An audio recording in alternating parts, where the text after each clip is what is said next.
Hello guys, welcome to my channel. My name is Miracle, Mimi for short. If this is the first time seeing my beautiful face, you're welcome. So our next video is from Joe Rogan. That's Joe Rogan experience clip. That is JRE clips, and it says the incidents that made Candace Owens a conservative. Wow, let's check it out. You're a very popular, what I would call conservative thinker. Yeah. But you're very young. I am. Like, how did this all happen? How did you become this Fox News personality, conservative thinker? Yeah, I mean, I just launched a YouTube channel and Oh, fucking YouTube. yeah, YouTube where magic happens. YouTube's a strange place. It's as strange it's as just it another gets. strange place. Yeah. Well, it's the internet. And the It's the internet's internet. as strange as Yeah, it gets. strange things happen on the internet. But yeah, I was really passionate. I understood. I had studied for it sounds strange, but I spent a year underground, studying politics once I had my red pill moment, if that's what you want to call Well, explain that, because you used to be a liberal. Right. And then you became a conservative. That's correct. So what was it?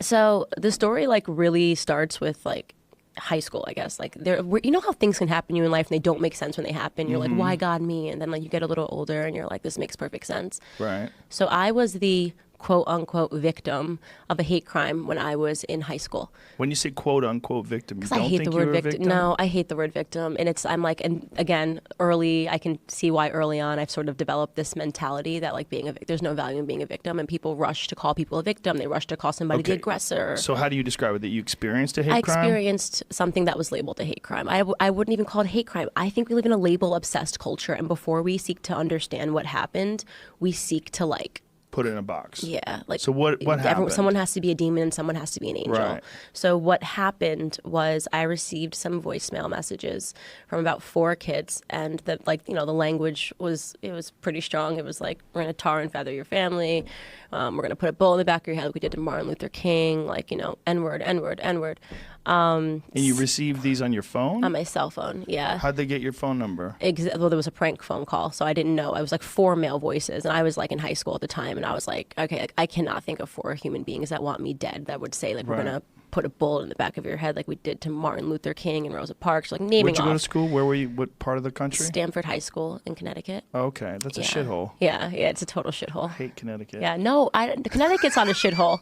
It's a running joke. I'm Yeah. sorry. Right. I always shit on Connecticut. I have my buddy Tommy Jr. He lives in Connecticut, and I'm always telling him, dude, you got to move out of Connecticut. And it became this terrible running joke where I talk about that Connecticut's the worst state in the country. Have you actually been? Yeah, a bunch of times. I Yeah. used to work there all the time. Where? What city? Well, I used to work in all over Connecticut when I was doing stand-up. I would drive from Boston into Connecticut. I Yeah. did a lot of gigs in Hartford. I did gigs Hartford is a yeah, shithole. it's a shithole. Bridgeport Yeah. is a shithole. Shout out to Marlon Starling Jr. though. Yeah.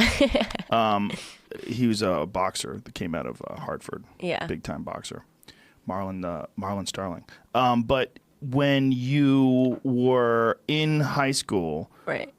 somebody started doing this prank call and shit on you, and was this? It was all in one night. It was all in one Yeah, night. it was 4 voicemails. Was this tied to a boyfriend? No, or so a girl I was was jealous? at a boyfriend's house when I got the calls, and I just put it to silent because it was blocked number. So I was I Right. didn't think anything of it. And then when I listened to it, it was some pretty horrific stuff. I definitely cried. I was 17 years old. Mm-hmm.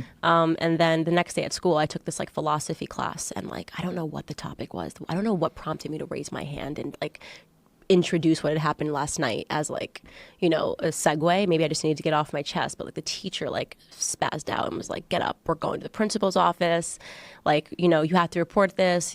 He brings me into the office. The principal freaked out. She just the language was it was shocking, and then she called the resource officer, and then the next period of my life was a blackout because it turned out that 3 of the kids I had never even met.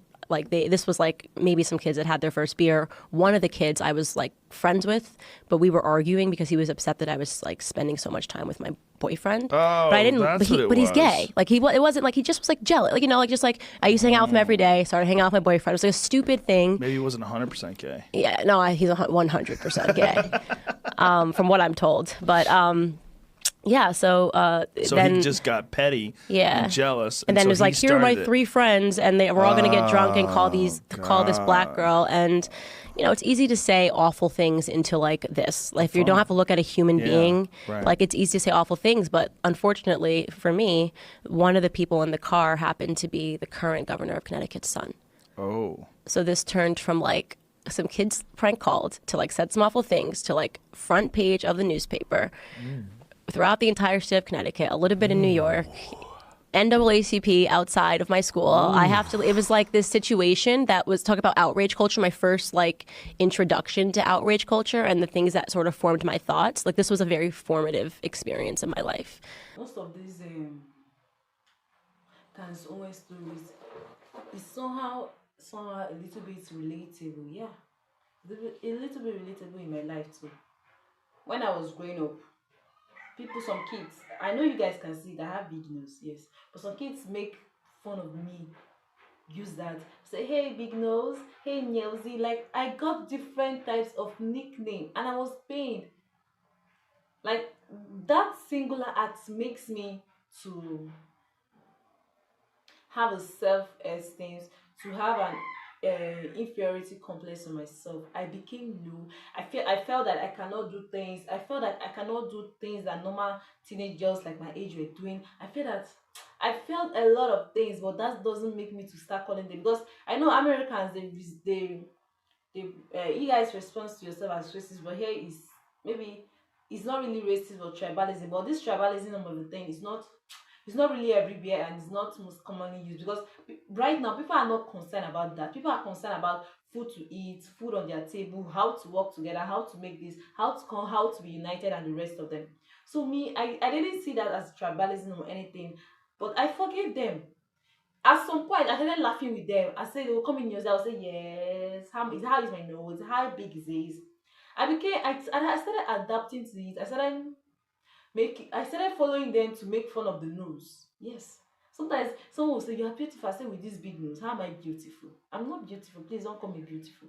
Like, it really, really affected me, but I overlook it. I didn't take it seriously, or I didn't use that. I didn't repay them back, or like, you guys, you understand? I didn't really do bad to them, or I just forgave them. I forgot about everything, and here I am now, doing my thing, living my life the way I want, and the rest of them. Now, say people call me Miracle. They don't really call About me outrage culture, my Uzo. first like introduction to really outrage abuse culture me. and the things that sort of formed my thoughts. Like this was a very formative experience in my life.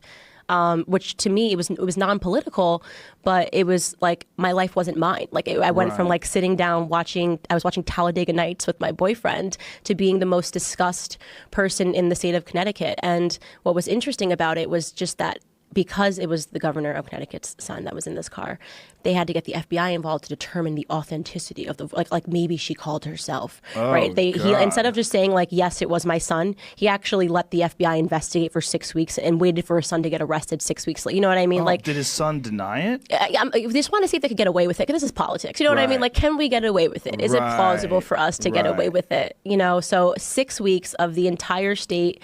I like left school. People were like fighting on my behalf, fighting. You left school? You like, I'm gonna take a homeschool. break? Yeah. Wow. Yeah. It was just Senior like year? Yeah. Yeah. Damn. This was just like, it was like a monstrosity of a situation. And it was one of those things where like literally like letters to the editor, it'd be like moms, like talk about, outrage culture, right? Like, I don't believe Candace, like this happened, this girl, I believe she called herself. Like, you're like, just looking for attention one night. And I just decided to say I was going to hang my family from a tree. Isn't it funny that someone would even have an opinion on that? It's bizarre. Like, I don't believe her. Who even writes Like, why- letters to the editor? Right. Like, the whole thing is weird retrospectively, right? Like, I don't believe her, but that is what like life is about, right? Like, that same you lady's have probably to- about to write a YouTube comment right now.